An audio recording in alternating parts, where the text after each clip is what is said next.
Bonjour, notre leçon d'aujourd'hui, les 3 états de la matière. Objectif d'apprentissage. Premier objectif, connaître les propriétés caractéristiques des états physiques de la matière. Deuxième objectif, distinguer les différents états physiques de la matière.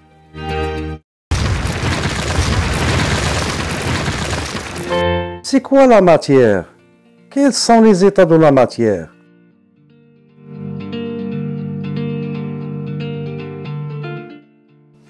Premièrement, notion de la matière. Tout ce qui nous entoure et tout ce qui existe dans l'univers se compose de la matière. La matière se trouve sous 3 états physiques. État physique solide comme le bois, le sable, état physique liquide comme l'eau du robinet, l'huile, état physique gazeux comme la vapeur d'eau et l'air.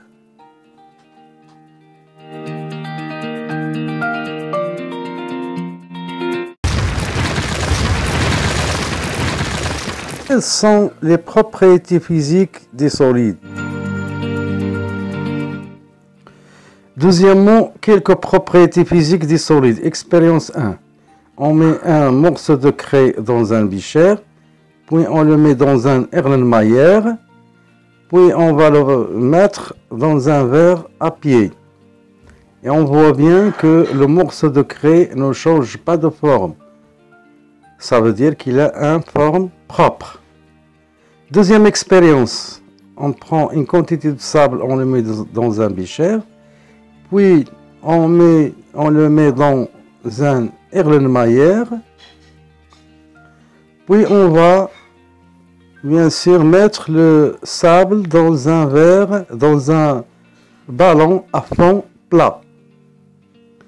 On regarde bien que le sable prend la forme des récipients qui le contient. Ça veut dire que le sable n'a pas de forme propre. Regardez bien aussi que la surface libre du sable prend une forme quelconque. Observation. On peut saisir le morceau de craie entre les doigts. Le morceau de craie ne prend pas la forme des récipients qui le contient. On peut saisir du sable entre les doigts. Le sable prend la forme des récipients qui le contient. La surface libre du sable prend une forme quelconque.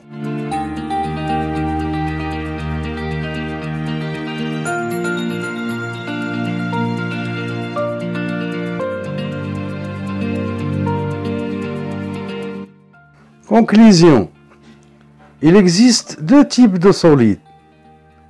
Les solides compacts, ce sont les solides qui constituent un seul bloc, comme un morceau de craie, une règle. Les solides non compacts, ce sont les solides qui sont formés de petits grains non liés entre eux, bien sûr, comme le sable, la farine. Maintenant, on donne quelques propriétés physiques des solides compacts. Les solides compacts peuvent être saisis entre les doigts. Deuxième propriété, les solides compacts ont une forme propre. Troisième propriété, les solides compacts ont un volume propre.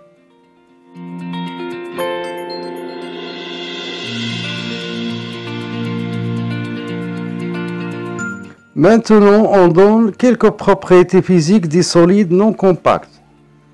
Les solides non compacts peuvent être saisis entre les doigts.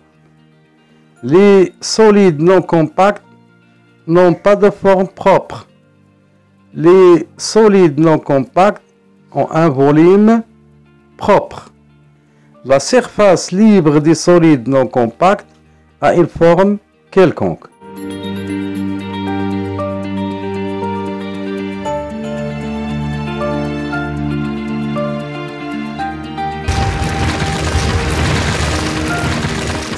Quelles sont les propriétés physiques des liquides?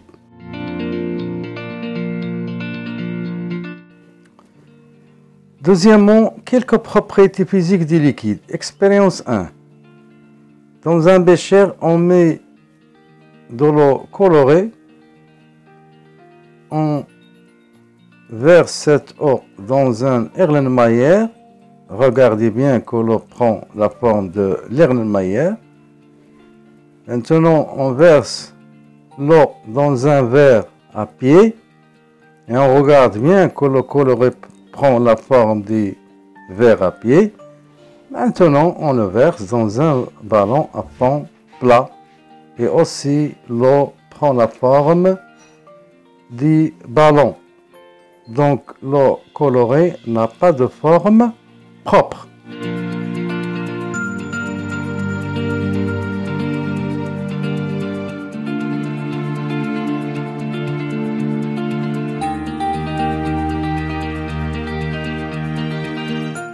Expérience 2.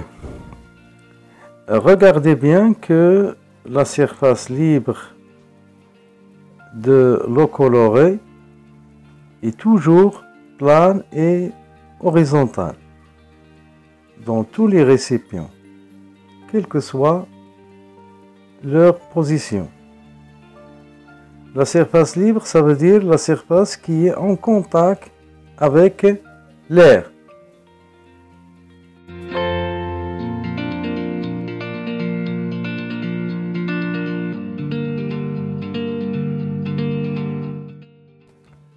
Comme observation, l'eau colorée prend la forme du récipient qui la contient. L'eau colorée ne peut pas être saisie entre les doigts.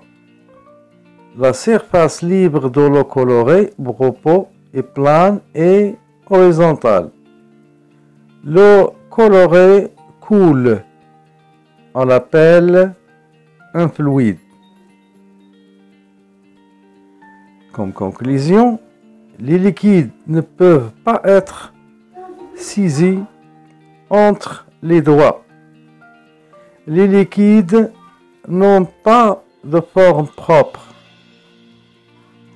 Les liquides ont un volume propre. La surface libre d'un liquide au repos est plane et horizontale.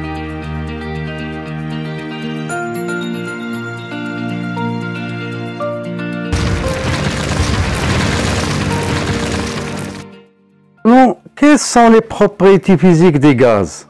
Troisièmement, quelques propriétés physiques des gaz. Expérience.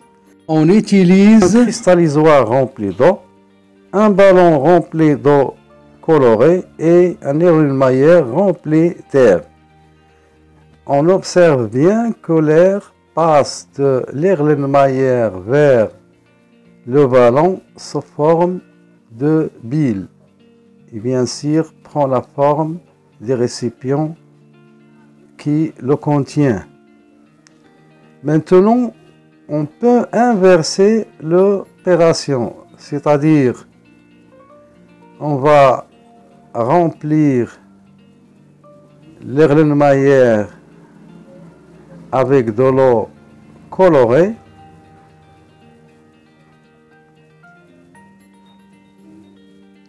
Comme ça. Et le ballon, bien sûr, il est rempli d'air.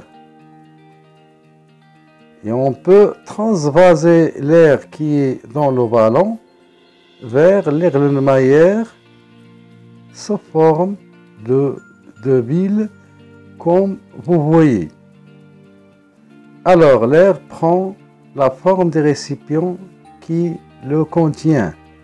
Donc, l'air n'a pas de forme propre.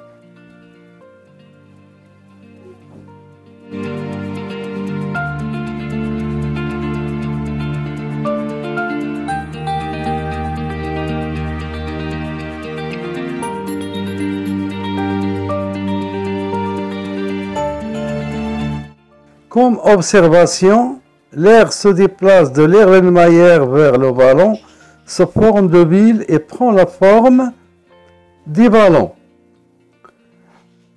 Deuxième tiré, on ne peut pas saisir l'air entre les doigts. Troisième tiré, l'air coule.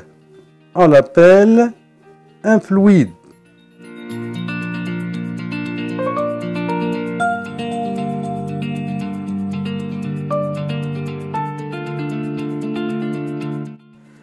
Comme conclusion, les gaz n'ont pas de forme propre. Les gaz n'ont pas de volume propre. Pourquoi? Parce qu'ils occupent tout le volume disponible. Les gaz coulent. Comme les liquides, bien sûr, ce sont des fluides.